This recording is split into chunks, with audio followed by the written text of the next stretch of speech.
অনুপ্রেরণার আরেক নাম থটস অফ বিল্লাল ভাই। কন্টেন্ট ক্রিয়েটরের যাত্রা শুরু হয়েছে আমার থটস অফ বিল্লাল আব্বাকে দেখে।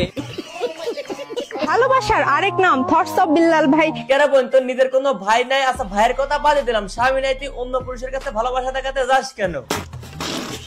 অনুপ্রেরণার আরেক নাম থটস অফ বিল্লাল ভাই। কি থটস অফ বিল্লাল ভাই? ইনি আবার কি?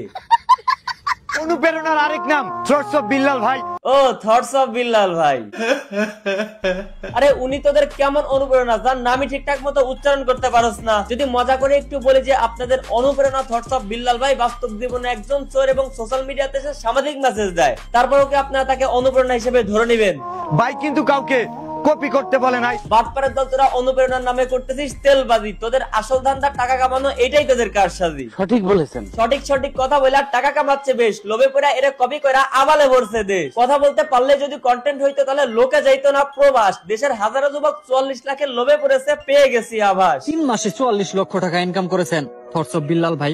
এই কথাটা শুনে অনেক মানুষেরই মাথা ঠিক নাই। কেউ আছে ডিরেক্ট বিল্লালরে কপি করে টাকা কামানোর ধান্দায়, আবার কেউ আছে ওই সমস্ত কপি করা লোকদের খোঁচা মেরে টাকা কামানোর ধান্দায়। মোট কথা ঘুরে ফিরে এসে ওই একটাই বিল্লালের নাম ইউজ করে 44 লক্ষ টাকা কামানো। ভাবেন যে আমি বিল্লাল ভাইয়ের মতো হইতে চাই, এনার মতো আপনাদের আর হয়ে লাভ নেই। আপনারা ঘরে বসে বসে ডায়মন্ড টপ আপ করে ফ্রি ফায়ার খেলেন। আপনারা যারা ফ্রি ফায়ার গেম খেলেন এবং কম দামে ডায়মন্ড টপ আপ করতে চান, আপনাদের জন্য আমার দেখা বেস্ট একটা ওয়েবসাইট হচ্ছে লো বাজার। এখানে আপনারা মাত্র 146 টাকায় উইকলি এবং 728 টাকায় মান্থলি পেয়ে যাবেন। এছাড়াও কিন্তু অন্যান্য ডায়মন্ডের প্রাইস খুবই কম। আমি অ্যাডমিনের সাথে সরাসরি কথা বলে জানতে পারলাম তারা দিনরাত 24 ঘন্টা এআই রোবটের মাধ্যমে 30 সেকেন্ডের মধ্যে ডেলিভারি দিয়ে থাকে। তাই আমি বলবো আপনারা ডায়মন্ড না কিনলেও এখন তাদের ওয়েবসাইটে ঘুরে আসতে পারেন, আপনাদের কাছেও বেস্ট মনে হবে। তাদের সাথে হোয়াটসঅ্যাপ মেসেজ দিয়ে সরাসরি কথা বলে সমাধান করে নিতে পারেন যে কোনো সমস্যা। আপনাদের সুবিধার্থে ওয়েবসাইটের লিংক ভিডিও কমেন্ট বক্সে দেওয়া রয়েছে। অনুপ্রেরণার আরেক নাম থটস অফ বিল্লাল ভাই।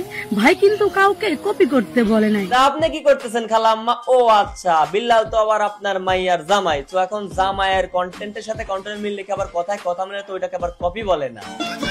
বিল্লাল ভাই তুই কাজটা করলে কি? তোর জন্য মা তার পোলাকে ছেড়ে দিয়েছে, বউ তার স্বামীকে ছেড়ে দিয়েছে, স্বামী তার বউকে ছেড়ে দিয়েছে। ওইদিকে আবার ছাত্ররা পড়াশোনা ছেড়ে দিয়েছে, শ্রমিকরা মাঠের চাষাবাদ ছেড়ে দিয়েছে, আবার দেখলাম হুজুররাও সবকিছু ছেড়ে ছেড়ে বিল্লাল ভাইয়ের মতো টাকা ইনকামের নেশায় পড়েছে। অনুপ্রেরণার আরেক নাম থটস অফ বিল্লাল ভাই। আচ্ছা, বিল্লাল ভাই কি নামাজ রোজার ফতোয়া দেয়? না।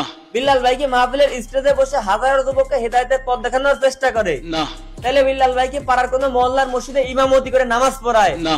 তাহলে ভাই আমার প্রশ্ন হইতেছে, এনার মতো একটা হুজুরের অনুপ্রেরণা কিভাবে বিল্লাল হয়? আমি জানি এই সবই হচ্ছে টাকা কামানোর ধান্দা। বিল্লাল ভাই তোমারে কইতেছি, দেশের বর্তমানে এই পরিস্থিতির জন্য একমাত্র দায়ী তুমি। তোমার থেকে আরো কয়েক বছর আগে আমরা এই জগতে এসে বসে আছি এবং কি তোমার থেকে ভালো পরিমাণে ইনকামও করতেছি। কই আমরা কি পাবলিককে একবার বলছি যে আমরা এত টাকা ইনকাম করতেছি? এখন অনেকেই আমার এই কমেন্ট বক্সে এসে কুত্তার মতো ঘেউ ঘেউ করে চিল্লাবে আর বলবে এগুলোর মাধ্যমে তো আমরা অনুপ্রেরণা পাচ্ছি, তাতে আপনার সমস্যা কোথায়? প্রথম কথা বলবো ভাই, অনুপ্রেরণা এখন আপনাদের কেমন লাগতেছে? 3 মাসের ইনকাম শুনে তুমিও যদি শুরু করো কন্টেন্ট ক্রিয়েশন, আমি এটাকে অনুপ্রেরণা বলবো না, এটা কেবল লোভনীয় মনোবাসন। আমি যদি আমার কথা বলতে চাই, প্রথম দিকে যখন আমি রোস্ট ভিডিও করা শুরু করি তখন আমার মুখের ভাষা অনেকটাই উল্টাপাল্টা ছিল, সাথে কিন্তু ইনকামও ছিল হিউজ পরিমাণে। তখন আমি যদি বিল্লালের মতো পাবলিকের সবার সামনে এসে বলে দিতাম যে আমার মাসে এত টাকা ইনকাম হয়, তখন দেশের অবস্থা কি হতো একবার চিন্তা করে দেখেন। তখন যদি আমার ওই কন্টেন্টের উপর ভিত্তি করে পাবলিককে বোঝাইতাম যে আমি এত টাকা মান্থলি ইনকাম করি, তাহলে তো পোলাপাইন পড়ালেখা কাজকর্ম বাদ দিয়ে রোস্ট ভিডিও করা শুরু করে দিত, তাহলে কি দেশের উন্নতি হইতো? আমার আগের কন্টেন্ট থেকে এখনকার কন্টেন্ট অনেক পরিবর্তন এনেছি, তারপর আমি বলতে চাই রোস্ট করার মাধ্যমে আমাদের দেশের কোনো উন্নতিই সম্ভব। বাকি থাকলে হচ্ছে আমাদের বিল্লালের কন্টেন্ট। কন্টেন্ট ক্রিয়েশনের জার্নিটা শুরু হয়েছিল থটস অফ বিল্লাল ভাইকে দেখে। এই কন্টেন্ট গুলো 100% সামাজিক, দেশের মানুষের মনে একটু হলেও নাড়া দেবে, একটু হলেও পরিবর্তন আসবে, এটা আমি মানি। তবে কথা হচ্ছে দেশের বর্তমানে যে সমস্ত পোলাপান এই সমস্ত কন্টেন্ট বানানোর জন্য হুমড়ি খেয়ে পড়েছে, একটু খোঁজ খবর নিলে দেখতে পাবেন এরা সন্ধ্যার সময় ঝোপঝাড়ে হুমড়ি খেয়ে পড়ে গাঁজা খাওয়ার জন্য। তাহলে বিষয়টা কি দাঁড়ালো? যারা অফলাইনে দিন রাত গাঁজা খায় তারাই সোশ্যাল মিডিয়াতে এসে সামাজিক মেসেজ দিচ্ছে, আবার এই সমস্ত সামাজিক কন্টেন্ট যারা দেখতেছে তারাও বেশিরভাগ তাদের গাঁজা টাকার জোগাড় করার জন্য তারাও এই সমস্ত কন্টেন্ট আপলোড করার চেষ্টা করতেছে। আমি বলবো ভাই, দিন শেষে হাতে গোনা কয়েকটা বড় বড় কন্টেন্ট ক্রিয়েটর ছাড়া এই সমস্ত সামাজিক কন্টেন্ট যারা বানাতে আসছে সোশ্যাল মিডিয়াতে, তারা বেশিরভাগই গাঁজা কেনার টাকা জোগাড় করার জন্য মিডিয়াতে আসতেছে। এগুলোর প্রমাণে আমি এখনই দিতেছি। কিছু কিছু পোলাপান, যে বললাম না, কপি করে ভিউ কমানোর চেষ্টা করতেছে, আবার কিছু কিছু পোলাপান টাকার লোভে এতটাই মরিয়া যে কপি করে যখন ভিউ পাচ্ছে না, টাকা ইনকাম করতে পারতেছে না, তখন বিল্লালের 14 গোষ্ঠী উদ্ধার করে দিচ্ছে বকাবাজি করে। অনুপ্রেরণার আরেক নাম হোয়াটসঅ্যাপ বালের ভাই। ওই বালের ভাই থেকে কোনো ভালো শিখার নাই, অনেকেই বলে তার ভিডিও নাকি ভালো হয়। ভাই তোর মনে হয় ভিউ হচ্ছে না আর গাঁজা কেনার টাকাও জোগাড় করতে পারতেছস না, যার জন্য এরকম বকাবাজি করলে বিল্লালকে নিয়ে। আর এই পরিস্থিতির জন্য বিল্লাল নিজেই দায়ী, সে যদি তার ইনকাম শো না করাতো পাবলিকে, তাহলে এই পরিস্থিতি আজকে তার দেখতে হইতো না। ভালোবাসার আরেক নাম সোর্স অফ বিল্লাল ভাই।